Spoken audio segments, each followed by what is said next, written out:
Special Issue Task Force, how can I help you? Back joining us in the studio for the latest in Special Issue Task Force is Hayoung. Say hello to you. Hello, it's Jay, who's so jealous of Peter Bent. I'm not jealous. I said if there's one person that deserves it more. You just kept on talking about Peter. Because I like Peter. Peter's a nice guy. He you don't is. like Peter? Oh my goodness, you don't like Peter? I like Peter. I love Peter. Why don't you like Peter? I love Peter. But why are you trying to make me fight with Peter? I love Peter. No, you just continue to talk about him like being the honorary Seoul citizen. Oh yeah, because I'm congratulating him. And being on the cover of the AI report. Yes. And you know what? I have a problem with what you're wearing today. What? You're too political. Oh my goodness. Are you openly saying you're supporting the People Power Party? The election is over. And red represents Christmas. So do you mean Christmas itself is for like PPP? Well, Christmas is red and green. Red and green. Red and green. That's why I brought green pen. Where is this from? It's green. Get closer to the book. Yes, because I'm a book lover. As you know. Book lover. How many books did you read this year? How many books did you read this year? Around like 10. What, kids' book? Did you read it for the kids? You read 10 books for the 10 kids. 10 books from Kumon. Oh my goodness. Kumon. Is this level 2 bullying? I think so. Steven, I think Hayoung's bullying. I only ate salad while reading books. Get out of here. Get out of here. Oh my also goodness. Listen to classical music. Oh, there's such lies. Such lies. Hayoung, you can't lie to our listeners. I'm not lying. They're not dumb. They know. What do you think? Please let us know what you think. Oh my goodness. Why do you have 2 rings on? You get married twice? You didn't know? No, I didn't know. Oh, I thought you knew. Oh, really? Oh my goodness. Oh my. How do these banters go? Random conversation. You guys know this is, dumber. none of this is scripted, right? None of this is scripted. No. Oh my goodness. And then we go into the serious stuff. Soon to be honorary Anyang. Yes, I hope so. Citizen. I hope so. I hope so. Last week we did our special, right? The first anniversary of the December martial law incident. Let's put it at that. And we're going to start with some fresh updates and some analysis. What do you have for us today? Oh, let's start with the latest from the President Lee's remark. On Wednesday, December 3rd, President Lee Jae-myung delivered a special address marking the one-year anniversary of martial law declaration. He called the people's peaceful resistance dancing and singing while holding K-pop light sticks instead of violence, a milestone in global democratic history, saying that the Korean people alone deserve the Nobel Peace Prize. And that was a very bold and symbolic address as it framed the events of last year not simply as a domestic crisis but as global democratic watershed. And by invoking the Nobel Peace Prize, he's elevating the narrative. He tried to deliver the message indicating that Korea didn't just survive a coup attempt. It turned what could have been a dark chapter of history into a demonstration of peaceful mass resistance. And that is also what he emphasized during the voting press conference at the Cheongwade Guest House on the same day. And politically, this message helps to cement a national identity around people power, giving moral weight to the post-coup or post-coup attempt government. And it's as much about healing internal divisions as it is about sending a signal abroad that Korea stands for democracy and peaceful resolution, not force. I know this can't happen. I know this can't happen. Let me see. There's a list of all the Nobel Peace Prize winners in the past 20 that years. That includes former President Kim Dae-jung. Right. That's for sure. Because it's always been. I wonder if there was like not just person, because it's been person. Like people, right? I believe a group of people can also you could get a group Nobel of Prize, oh, you had the World Prize. Food Program in 2020. So it's not impossible. It's not impossible. You're right.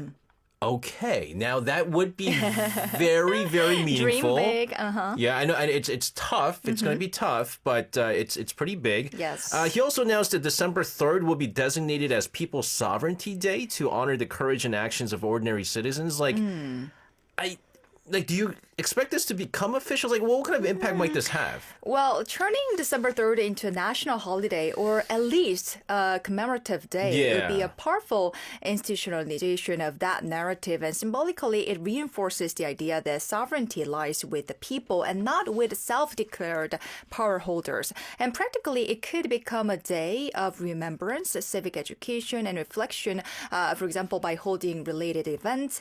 Plus, it may help unify a population still divided over last year's turmoil.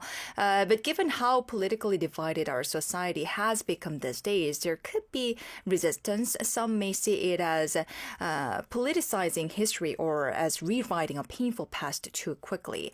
So whether it becomes law will depend on how the political parties frames it and whether they can build enough consensus. I'm going to be honest with you, right? I think maybe national holidays pushing it. I think that might create even more of a sharp divide. Yes. Because then you can say that what about like May 18th? It's not a national holiday. It's it's commemorations and all that stuff happens. So I think it could be maybe a day, a commemorative day. Yeah. Where we remember what happened on that fateful day and the people going out to stop and stuff like that. But national holiday, I think maybe that's pushing it a little bit.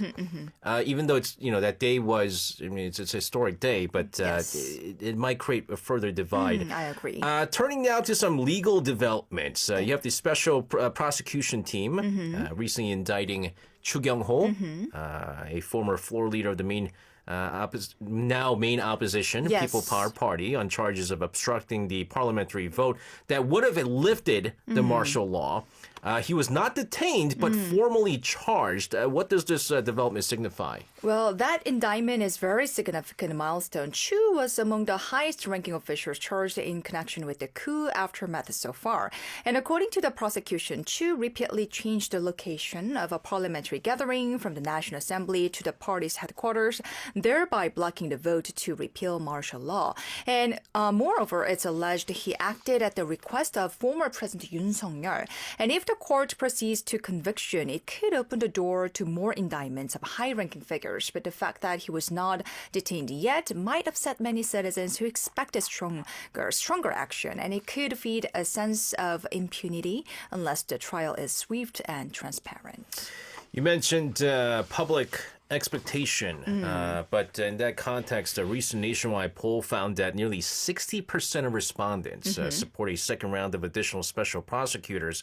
Tell us about this. Yes, a survey commissioned by Gallup Korea on behalf of 국민일보 found that 58% of respondents support launching an additional second comprehensive special investigation based on the results of the current 3 special probes. And only 32% opposed, 10% said they were unsure or refused to answer. It also shows support is especially strong in people in their 20s through 50s.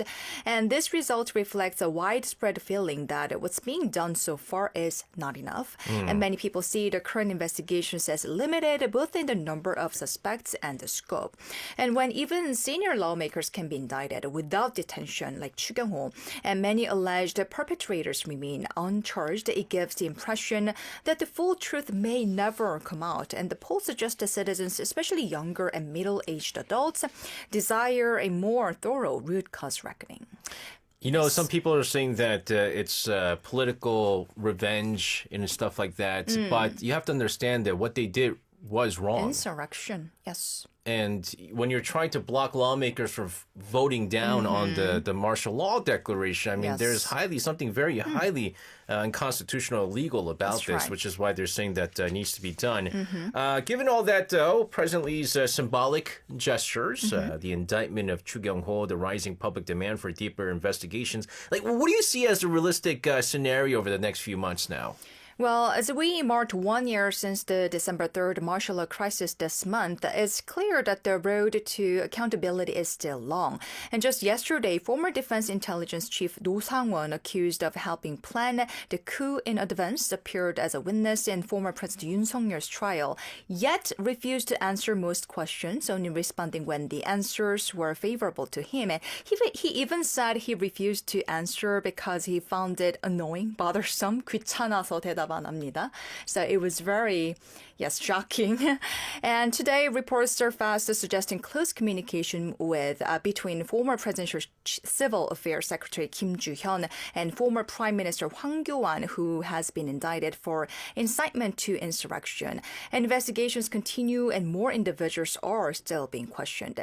And given these circumstances, many are saying that ending the special investigation later this month it would be premature. And with major trials scheduled in January and February, including Yoon Suk-yeol's, the public will now be watching closely to see whether the justice system delivers rulings that are understandable, convincing, and worthy of the severity of what happened. And again, despite the gravity of an attempted coup, no key figures has truly been held to account so far. So now I believe politicians, the media, and ordinary citizens like us must remain alert, continuing to push and demand the truth. And only then can we ensure that democracy is not defended just once a year, but every single day. Again, it's a major issue. I mean, it's very different from former President Park Geun-hye, right? If you remember, like Park Geun-hye went to prison for bribery charges, right? It's completely different from insurrection, and I mean, you're talking about potential either life sentence or even death penalty. But you know, death penalty is like virtually gone here in Korea. So which is why it's going to take longer. But sometime next year, the results are going to come out. But it's going to go to the all the way to the Supreme Court and all that stuff. So which is months more afterwards. All right, guys, we're going to jump right into another special issue just coming up next. But first, this is Chowding with Ha Ha Ha Song.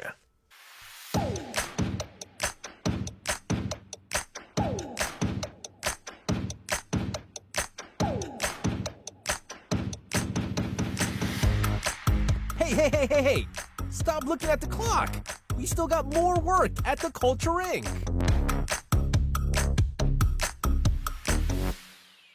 And we're back in the studio with Seong for the latest and special issue Task Force as we delve into some of the major issues we talked about, all the legal events that are happening due to the insurrection last year. That's right. This is second topic, big stuff, right? The massive data breach at Coupang.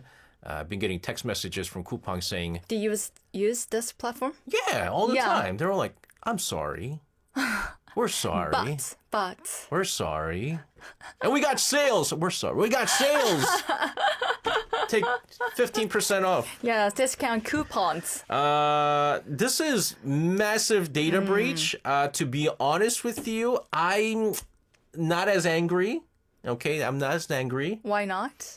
Because I've got more benefits from this company than whatever information they stole. Yeah, I'm heavily dependent on this platform too. So like unless... That's what makes me even more angry. I mean, like, it's not like my credit card number was stolen or anything like that. But help us understand what exactly happened and what it means for users and for South Korea's data security landscape. Sure. Let's begin with a quick timeline of the breach from initial detection to the current legal and public response stage.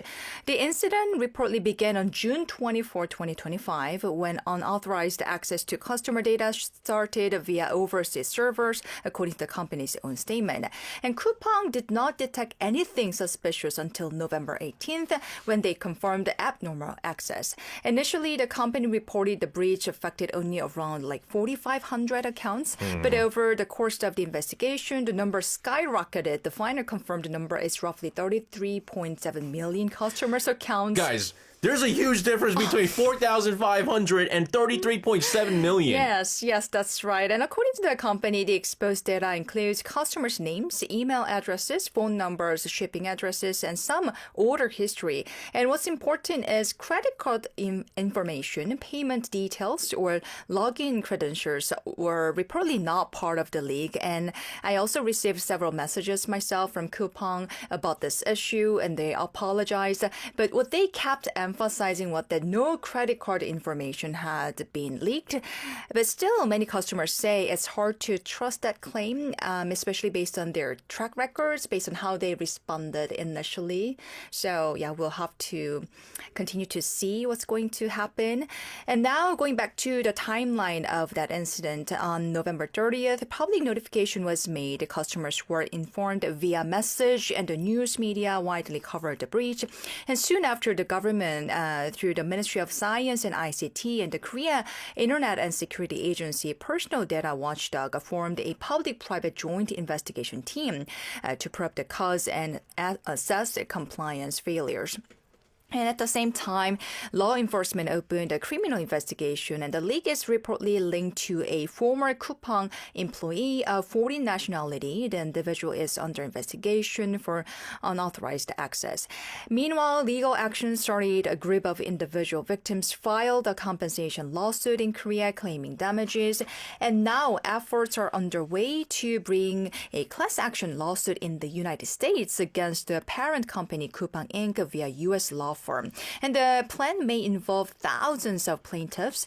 So in short, this is seen as the largest data breaches in South Korea e-commerce history with national regulatory, criminal, and civil law ramifications. Look, I mean, they did some of the stuff that he did was dumb. Like, what is it? The password? They didn't know. First, they didn't know. And then the second one was, so the ex-employee, there's like a password. Apparently the password was like 1234 or something like that. Yes. And when you have like someone in charge of like security and stuff and they leave, you're supposed to change the passwords. That's right. They didn't. They kept it the same. We cut off the access, right? Yeah. And so I don't know how this person left the company or things like that, but just went into it because the password was the same and probably sold it information, right? Because those information are valuable. Other e-commerce platforms, Oh, absolutely. maybe? Absolutely. However, if you do a class action lawsuit and there's like probably like thousands of people going in on this, you're probably going to get like what? Maybe like a couple $100. That's right. But are you going to end up still using Coupang? Because I love this company. Are you still using it? Oh, I ordered my son's Christmas gift just today using this. Yes. That's right. And I'm going to get it tomorrow morning because it comes out so can't get quick. out of it. But let's talk about the impacts, right? First on the user trust and the consumer behavior. And what's been observed so far? Like, are people abandoning Coupang and like shifting to other platforms? I doubt it. First, yes, early indicators suggest a drop in user activity for Coupang. Some media reports and industry observers note that the number of active users has slightly decreased. But conversely, other major domestic e-commerce platforms appear to have seen stable or even rising usage compared to pre-breach levels. That said, there is a fair amount of uncertainty whether this shift will be temporary or evolve into a long-term trend. Many analysts caution that winter season tends to boost online shopping overall, and with colder weather, delivery speed becomes a key factor, which may continue to favor Coupang depending on how quickly they restore trust and efficiency. You know, like, this is never going to happen. Our producer is telling me I should be part of the lawsuit. The Because you're a citizen. The U.S. lawsuit. No thanks. No thanks. You know, imagine they go... You can still participate in the lawsuit and use Coupang at the same time. But imagine Coupang goes... I bet you if Coupang goes... They'll never do this, right? If Coupang goes, you can sue us, but Then if you stop sue us, using you our can't use us platform? anymore. Oh. How many people do you think will sue them? They go, if you sue us, we're going to block your IP address. You can never use Coupang ever again. How many people are going to sue them? To get a couple of $100? It's a very difficult question. I'm not even mad. I'm not even mad. I would not be a part of this lawsuit. I'm also very surprised that we don't have any like alternative platform, e-commerce platform that can replace Coupang. No. Coupang's not doing that. I'm make-believe. Our producers are Coupang's doing that. Coupang's doing that. American company. American company. No. That's not happening. They can't do that. But like, what alternatives are there? You know, they're SJ is just giving Coupang an advice, right? I mean, I have no affiliation with Coupang. I have no stocks of maybe Coupang. that's your seventh job. No. What, Coupang delivery? Yeah, No. that's very No. very suspicious. I am not. Let's talk about the legal side. So, you mentioned both domestic lawsuits and then again the planned U.S. class action lawsuit. Like, what's going on there? Like, what could the consequences be? Right. Domestically, a group of victims so far, a handful, filed a lawsuit demanding compensation. For example, one recent case filed with the Seoul Central District Court seeks about 200,000 Korean won per person in damages. But full-scale class litigation is still under organization. And Yeah. like I mentioned, a bigger development is the plan by a Korea law firm's U.S. branch to file a class action lawsuit in New York federal court against Coupang Inc. And this aims to claim punitive damages, citing the company's negligence in securing user data. And if the U.S. suit proceeds and gains traction, especially with thousands of plaintiffs, the legal and financial stakes for Coupang could grow very large. And many people, including myself, didn't realize that legally Coupang is an American company, Yeah, even though most people think of it as a Korean company. But this could become the first case in which a company based in the U.S. but considered as a Korean firm is held accountable in U.S. courts for data protection failures affecting users overseas. I mean, it's embarrassing. That's for sure. It's very embarrassing. Right. And yes, that's why Coupang is listed on the U.S. Stock Exchange, the New York Stock That's Exchange, right. not Korea. But I mean, Crash, you're absolutely right. They should be rotating keys and passwords periodically, regardless of who gets hired or leaves. And That's that was the big right. problem, right? And then the fact that the password was so simple and no one changed it. Even Arirang News System continues to ask me to change my passwords You know, the problem every with, like 3 months, 6 months. you know, we have a password here. They never tell us when it's changed. So we have to guess. It's that or that. It's that or that. It's either radio 3475 or. Hey, the don't other tell them the one. password. That is a data No, breach. I'm just making it up. What are you talking? I just made Guys, it up. It's we're gonna not do true. we're gonna do a class action lawsuit against Haeyoung and Arirang. She's giving away my. passwords. But skipping on here very quickly, what should users or ordinary citizens do now? Like, how can they protect themselves? First, treat every suspicious message carefully because names, phone numbers, addresses, and even some order history have been exposed. Like I said, there is a real risk of phishing, smishing, identity theft, or fraud that the National Security Agency have already issued advisories. And second, consider opting out of auto pay or storing payment methods with the platform, even though payment data were reportedly not leaked. Better safe than sorry. Yeah, the payment information is all Yes, saved on and opt out of stuff like autopay. that. Man, again, I mean, hopefully they'll learn from this. They're expecting a huge fine, guys. Like historic level fines. Something's going on with this 2025. We had like several data breach incidents like SKT, KT, Lotte Cards, and Coupang. Yeah, but those are like hacking stuff. But this was just like stupidity, I think. With again, it should have been changing passwords and stuff, but it Yes, just didn't that's do it. right. And you know, whatever fines that they're gonna get, they probably deserve it, right? Anyways, we'll continue on with other major issues, ladies and gentlemen. But first, this is Kiss of Life with bad news. Well, we're back here. Joining us in the studio, Haeyoung for Special Issue Task Force. We've had some discussions with data breaches Yes. within the company and passwords rotations. Or if we are continue to use Coupang or not. No, we're gonna keep using it. But you know, even with like company, we here at Arirang, they keep refreshing passwords Yes, very smart. to the point where I don't even know the password sometimes. But that's good. I forget my own password. That's good, right? That's good though. Even if you don't know the password, that's good security. We're gonna discuss a legal change that has sparked a big reaction here in Korea. It's being called informally the Parental Responsibility Law, but we know it more as the Kuhara Law. Yes. As you guys know, Kuhara, former Idol member, That's right. late Idol member. Starting next year, parents who abandoned or failed to raise their children will no longer be able to receive pension benefits or any of the money left behind by the child. Haeyoung, walk us through this. Yes, South Korea's National Assembly passed a revision to the National Pension Act, and under this revision, if a parent abandons their child or seriously fails to fulfill their legal duty to raise them, they can be stripped of their right to receive survivor benefits if that child dies. And this includes the monthly survivor's pension, any death-related lump sum payments, and even refunds of unpaid pension contributions. So it doesn't just block inheritance, it blocks every financial benefit tied to the child's death. And the law comes into effect on January 1st, 2026, next year. So let's talk about why the lawmakers thought this law was necessary.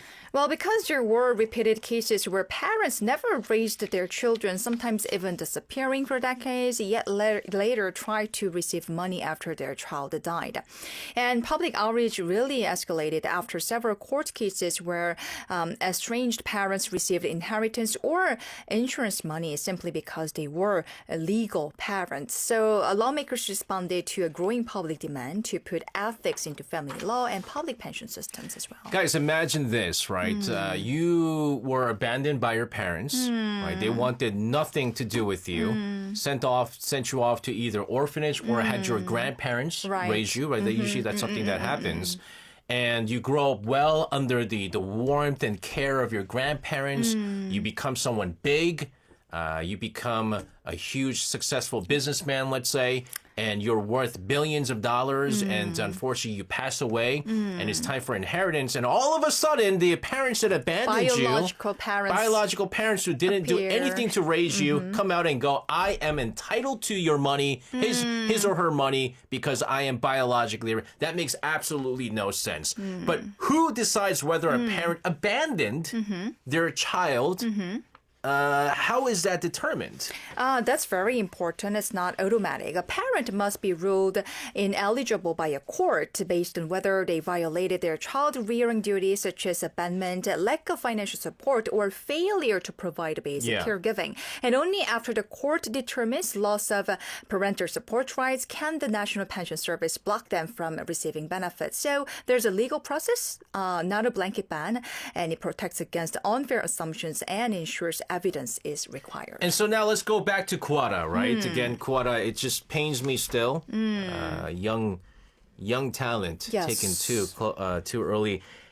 Again, this is called the Kuhara law. There is a reason why it's called the Kuhara law. Yes. Let's get the explanation on this. The so-called Kuhara law takes its name from a tragic inheritance dispute involving the late K-pop singer Kuhara, a member of Kara. Despite having been abandoned by her biological mother as a child after her death, then mother attempted to claim half of Kuhara's estate, a move that sparked nationwide outrage and renewed questions about what it really means to be a family. And under Korean law at the time, blood alone granted inheritance rights, even if the parent never raised or supported the child. The new legislation changes this profoundly. The law now recognizes that family ties must be accompanied by real responsibility, and parents who neglected or abandoned their children, even if they are legally blood relatives, can be stripped of all inheritance rights if a court determines they failed their parental duties. But the Kuwata law primarily deals with civil inheritance rights. But now the new revision we're talking about today goes further by applying these principles to national pension benefits, which affect millions of people. So this is the first time abandonment rules are directly applied to public pension system money. I don't know how evil of a person you can be. I know. That's what I realized after I became a parent. Like, how do you, like, no, I can't even imagine that, abandoning your own child. That's even, like, that's secondary. Because, like, think about it. How, like, you have to have a pretty brave, a big head and a brave mindset to appear out of nowhere, go, oh, my daughter's dead. Okay, money, please. Like, how do you do that? Like, how do you do that as a person, right? Like, it's just unbelievable how this, and the uproar, this uproar is exactly why the Kuhara law came into effect. But this law, though, like, is this, like, unique to South Korea, or, like, other countries have this, too? Well, some countries do have inheritance restrictions, but South Korea is one of the first countries to extend the concept into a public pension system so broadly. And this reflects cultural shift as well. Korea is moving from traditional bloodline-based rights toward responsibility-based family law, which is a very huge shift here in Korea when we think about our Confucian family value. Yeah. So the message is parenting is not just biological, it's a duty. And the law clearly says if you never fulfilled that duty, you have no right to financial benefits later. It's so crazy. Don't come out. I don't know if a lot of people know, but like, you know, the late Steve Jobs, you know, he was adopted. So, like, you know, what would the biological parents think, right? Oh, my goodness, like one of the richest people, like, ever.